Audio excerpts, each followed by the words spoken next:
Yo, what's going on, Dragon Balls? Welcome back to another video. This time we're going to examine how the new blue-yellow veggie cards are going to impact the Dragon Ball Super card game. This is an archetype that I'm very, very excited for. I know a lot of you guys are excited for. I keep seeing people talk about it online. So we're going to get into it, read over what they do, talk about the strongest cards in the deck, talk about the weakest cards in the deck. I think this is definitely projected to be one of the strongest archetypes out of set 7. So right off the bat, we've got a Vados 30k Vanilla. This is not really support for the archetype, I don't believe. I think it's just really just for skillless. It's just a 3-drop 30k beater. I'll probably still use Deborah. I think Deborah looks a lot cooler. I don't really think this is going to be splashed in the deck, to be honest. So we get to the first new veggie. We got Kale, Sister of Annihilation. So she's a 4-drop 20k. EX evolve for 1 blue over a Kale with an energy cost of 1. So pretty big that on like turn 1, depending on your board state, you can go into a 4-drop. So let's see what the rest of it does.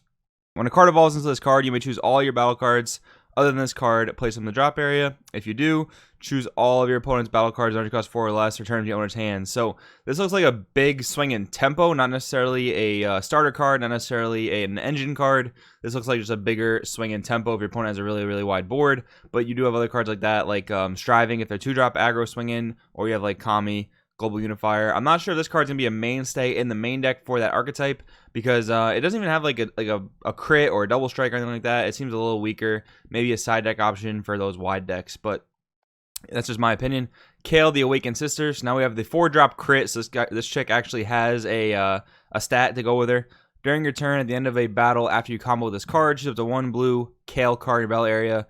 Place on top of this card. So this is like the Bardock ape from the TP. I think it was like set 3, where you combo it, and then at the end of the turn, at the end of the battle, actually, you put this on top of a Kale. Any Kale, really. So it could be the Kale we just saw, or it could be a 1-drop Kale. When you play this card, choose up to 1 of your opponent's battle cards in rest mode, negate that card's skills for duration of the turn, and return it to the owner's hand. So, oddly enough, they have a few of these effects that choose something and then negate the skills and then like destroy it or do something with it. But it kind of sucks that you can't choose barriers because they already prevent themselves from being chosen. So the choosing comes before the skill negation, so you cannot really get around the barrier, which is kind of unfortunate. But drop this on turn 1 in like a hit deck, which we'll see the hit leader later. But dropping this turn 1 in a hit leader, a 20k crit body that's going to be pretty hard to deal with turn 1 for your opponent is pretty solid. I like this card a lot. I like the cards that combo into play, like the Bardock Apes. Kale, Timid Sister. Permanent. This card cannot be KO'd by your opponent's skills, so it's a little bit difficult to deal with.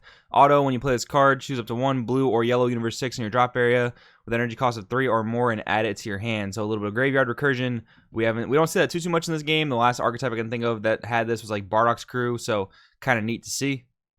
Here we have the hit leader. I think a lot of people are reviewing this as the best leader coming out of the set. I saw some people testing this with Shugesh because you are playing, veggie spam, obviously. But now, of course, we can't really play Shugesh. Can't play Battering Laser either. Just some things to keep in mind with the ban list coming up. So hit, activate main. Once per turn, choose 1 card in your life, add it to your hand. So you got some Self-Awakening. Choose up to 1 blue or yellow Universe 6 card with energy cost of 1 in your hand and play it. So you get to free play a 1-drop. So we saw the Kale already that has a little bit of graveyard recursion. That I believe is a Kaba later on that draws a card. And this is obviously a way to turn 1 combo into play your Kale or your Khalifa, which we'll see later. So Awaken at 4 or less, draw 1 card, untap 1 energy. So pretty good awakening effect from what we've been seeing in the meta so far. Time skip hit. So we got a 15k leader. When this card attacks, draw 1. When your opponent's leader card flips back to its front, choose up to 1 blue or yellow Universe 6 card in your drop area with energy cost of 3 or less and play it. So reading this, we didn't see the SR until we got the leader, but now we have all the cards in one shot. But just seeing that something that says when your opponent's leader card flips back to its front, it's just so funny that like we never thought we would get something that unawakened the opponent's leader, but it's been theorized in the community before, and it's a super powerful effect. So off the rip, I do think this is probably the most powerful leader to run with the engine, but I do want to reread the Kaba leader before we get back into that. I know the Kaba leader is pretty restrictive on what cards you can run, so it's probably going to hinder it, but we'll go on to the next part of the ability. Activate main once per turn. Choose 1 card in your hand, place it in the drop area. Choose up to 1 blue or yellow Universe 6 card with energy in your hand with energy cost of 2 or less and play it. So another way to free play. This guy has a lot of ways to free play things, which is pretty strong. I mean, just basically playing with free energy is always a really strong effect. My only worry is that this archetype is going to be a little bit low on hand. Like I know this card obviously costs you to discard, and then you have your Aegis effect, which costs you to discard. That's my only worry about the archetype. I'm going to start testing it very, very soon. I'm very excited to start testing it, but yeah, it's kind of interesting how it seems like there's a decent amount of discard effects in this deck, but I guess there's also a decent amount of recursion as well. So this I remember being an unimpressive leader, so we'll read it. Khalifa and Kale. When this card attacks leader card, draw 1. So for that very generic effect. Activate main, we have 3 or more energy. Choose up to 1 blue Kale and 1 yellow Khalifa with energy cost 2 or less in your hand and play them. Then negate the skill for duration of the game. So basically a once per game effect would have been a little bit more powerful if it played them from the deck to not, basically lose 2 from your hand. But when your life's at 4 or less, draw 1 and awaken. And this is the very unimpressive side of the leader. Kefla, Soul Overflowing. And when this card attacks, draw 1. Then choose one of your Universe 6 cards in your battle area. Both this card and the chosen card gets 5,000 power for duration of the turn. So, again, very unimpressive leader. The hit leader just does a ton more. So just keep that in mind as we go forward. We got Champa the Trickster. I love seeing the word counterplay on cards. It's just so awesome that we've been asking for more counterplay for sets and sets now. And the fact that we have it is so sick. So we have a 3-drop counterplay. Permanent, if a multicolor card's in your energy, reduce the energy cost of this card in your hand by 1. So it becomes a 2-drop if you have a blue-yellow in your charge. When you play this card, choose one of your opponent's battle cards, ignoring barrier.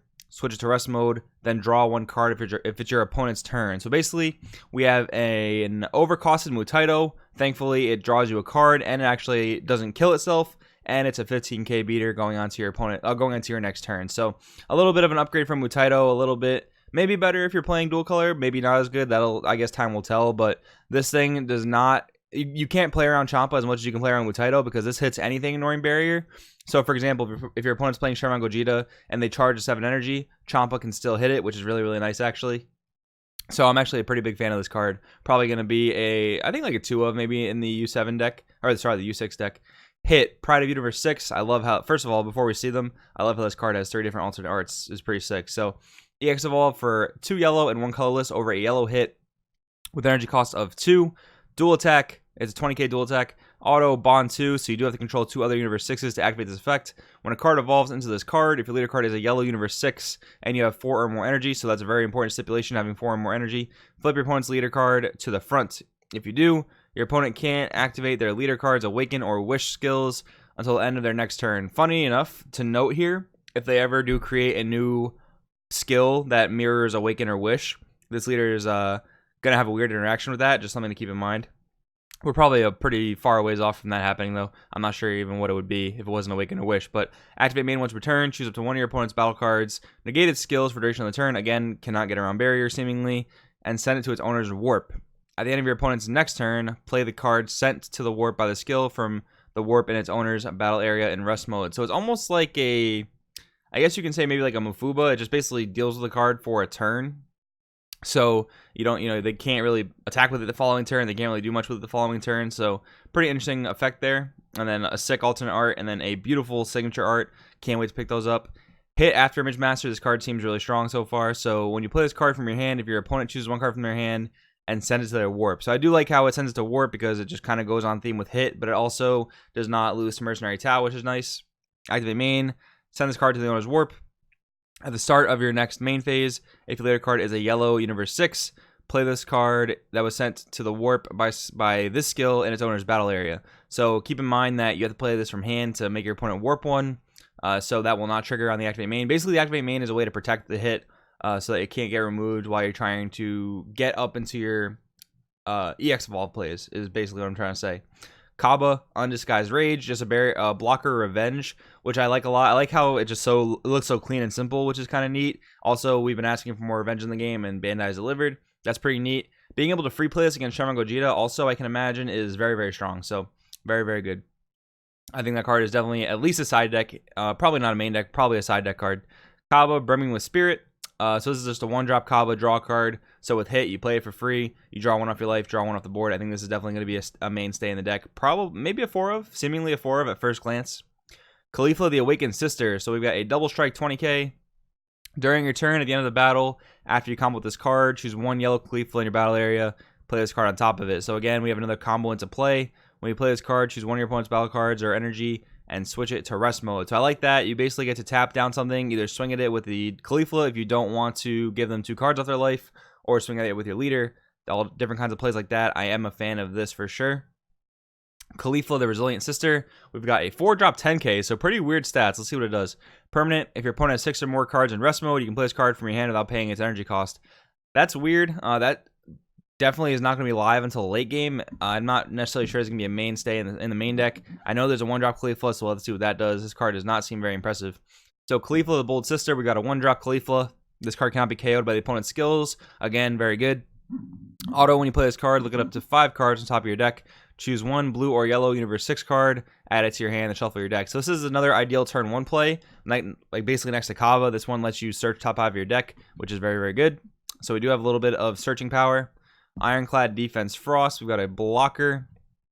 And then during your turn, at the end of a battle, if you combo this card, choose 1 yellow Frost in your battle area and play this card on top of it. Switch it to active mode. So I do remember the other Frost not being very impressive. We got a 2-drop Frost, Path to Full Power. He's a 2-drop 10k, and he is one of the combo cards that when you combo with him, if your leader is the appropriate color, you discard 1 and you get to shuffle 3 back into your deck, or shuffle 1 of your opponents back into the drop area. So again, I don't really see how this combo works super well, because this card you get max benefit from comboing it, and this card, obviously, you want that 2-drop Frost to be on the board. I don't really see it. If this didn't require yellow Frost, that would be a different story, because there's a whole lineage of red Frost, but I guess that's just for another deck. Botomo, Defender of Universe 6. So we got 2 super combo options here. So this is basically a super combo. If your leader is yellow and LS 4 or less, draw 1. The base 10k, I think, is very relevant. The Magetta is going to work when your leaders are U6 and your LS 5 or less. I think that the Botomo is probably just better, or what? I mean, this is searchable, so you play this one, but I think the 10k combo is relevant, because against something like Food the Dark Banisher, you want that base 10k when you don't want to draw, when you don't want to pitch any cards from your hand. So I think actually right now, with Food the Dark Banisher being a relevant card, I think you want the base 10k, not the 5 life one, because if you're getting taxed, it's going to stay a 0 combo unless you pitch a card. These cards make absolutely no sense to me. Namekian Partner, Sonel, when we play this card, choose 1 Purina basically from your deck, add it to your hand, and shuffle your deck. I believe that Purina just does the same thing, but we'll go to the next page. So Purina, when we play this card, choose 1. Yeah, it adds the other one. So you can free play these off hits effect, but I don't think it's very impactful. I don't think it's very good. So just my 2 cents. And I think we can definitely fill the deck with other things that we're not gonna have to play those cards. So Champa and Vados. Oh, I guess another thing to notice is they are yellow Namekians for the yellow Namekian Wish deck, but again, only adding each other, it doesn't seem very impactful. So this card is the card, right? So Champa and Vados, Gracious Aid. We've got Arrival Blue Yellow. So for 1 yellow energy, if you have a blue and yellow card in your combo area, play this card from your hand for 1 yellow. So it's a good way to cheat it in. Energy Exhaust, permanent. Reduce the combo cost of all blue and yellow Universe 6 cards in your hand by 1. So you're turning all those combo to play Keflas and Khalifas and Kales into 0 combos, which is really, really strong. And that seems to be on both players' turns, which again helps with the issue of having too many 10k combos in the deck. Permanent, if this card's removed from a battle area by an opponent's skill, you may choose 1 card from your hand, place it in your drop area instead. If you do, this card remains in the battle area.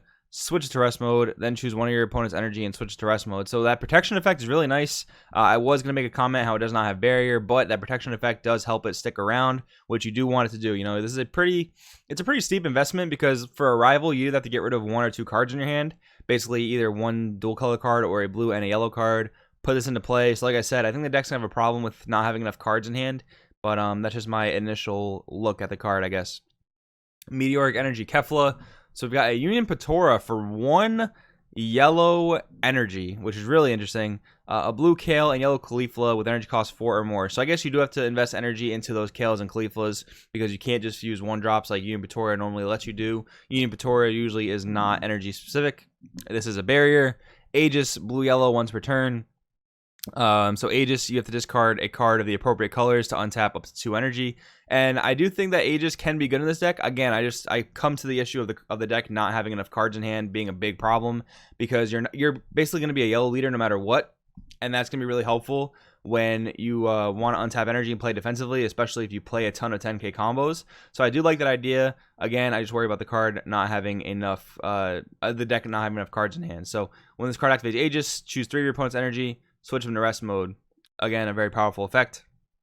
The alternate art, Kefla, the Peak of Perfection. This card is very good. So Arrival blue yellow for 1 yellow, energy exhaust.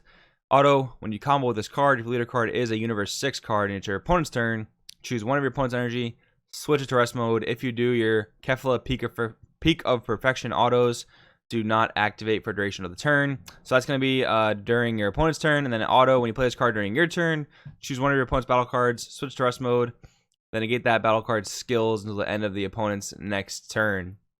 So it's actually a neat way to deal with something on your opponent's board that's troublesome. Obviously, it doesn't have barrier because, again, this doesn't seem to get around barrier. But if your opponent has a very big threatening attacker, this is going to rest it down. It's going to be negated for the next turn. So it's a good way to not have to deal with it, I guess. Then we have the mono yellow Kefla. So I'm a big fan of this card, even though you can't play it necessarily in the Universe 6 deck. I don't think it synergizes very well. But this has permanent that you have to basically be playing mono yellow to play it. Activate main for 2 energy. Choose one card in your hand, place in the drop area, play this card from your hand, and when you play this card, choose one. So you can cheat it in by discarding a card. I like that ability a lot. You can choose one of your opponent's battle cards, ignoring barrier, switch to rest mode, so that's going to be like a barrier blocker or something they don't want to be swung at.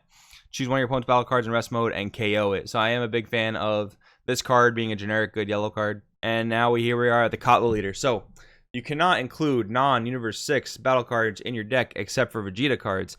So this has come up with a bit of controversy, basically with a ruling. So if you have a Vegeta card you want to include in your deck, right? If the Vegeta says Universe 7 on it, can you include it? I'm assuming yes, but that is a ruling question that's up in the air right now. If it doesn't work, that might be a little bit complicated for this leader. I already think the restriction is hurtful enough that this leader isn't as great, but let's see what it does. When a blue or yellow Universe 6 card is played in your battle area, that card gets plus 5,000 power for duration of the turn, then choose one card in your life added to your hand. So this is basically the reverse of Hit. Hit takes a life to free play. This guy, you got to pay the energy to take a life. So I'm not a huge fan of that already. At 4 life, choose 2 of your energy, switch them to active mode. Then we have Vegeta and Kaba, Master and Pupil. So again, this already includes Universe 7 tags, so I'm assuming that Vegeta and Universe 7 are going to be allowed in this deck. So permanent, this card gets plus 5,000 power when all of your opponent's energy is in rest mode. Nice little buff. When this card attacks, draw 1. When your opponent's leader card attacks, if all of your opponent's energy is in rest mode, choose 2 of your opponent's energy. Cards chosen with this card's skill can't be switched to active mode during your opponent's next charge phase. So I do think this leads, and I like how it's in the expert deck because this kind of sounds like an expert play. If you manage your turn in such a fashion that you get all your opponent's energy rested with your card effects before they get their final attack at you, or I guess before the leader attacks, you get to lock 2 of the energy down. And I think that a good player can play around this pretty easily. Basically, the first thing you would do is attack with your leader first and basically play around that. But that opens you up to getting Nimbus and things like that. So kind of interesting interaction there. But again, I don't think this leader is necessarily as strong as Hit, in my opinion. Auto once per turn. When one of your card's skills switches an opponent's battle card or energy to rest mode, draw 1. So that actually is pretty nice. I like that a lot because it fixes the issue of comboing cards to rest things or doing things like that. I like that a lot because it helps you basically get your hand back up, which I've been saying time and time again in this deck seems like it's going to be a problem.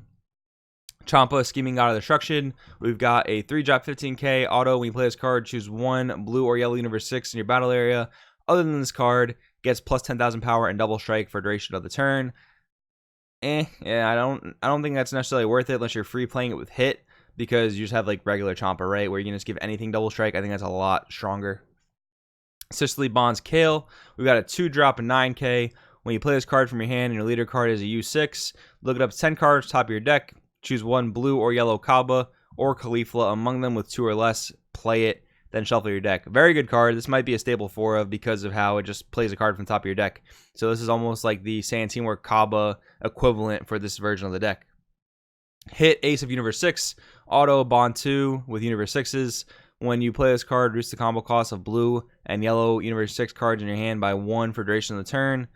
Not sure if this is going to be worth playing because Bond 2 for a 2-drop, that can be kind of hard to resolve unless you're free playing things like turn 1 free play with Hit and then just tap 1 to summon something with Hit. But if you're charging a dual color turn 1, you can't do that. So this card seemingly is but it can give you a big tempo turn, like turn 1 play Kefla. Sorry, turn 1 play Khalifa, play Kale. One of them gets free played, obviously. Turn 2 play this Hit. You can activate Bond 2. And then you can just combo the Kale and Khalifa into play in that same turn because they're free combos. Interesting. Not sure how strong it's going to be. It doesn't seem all that great. It seems a little bit hard to pull off.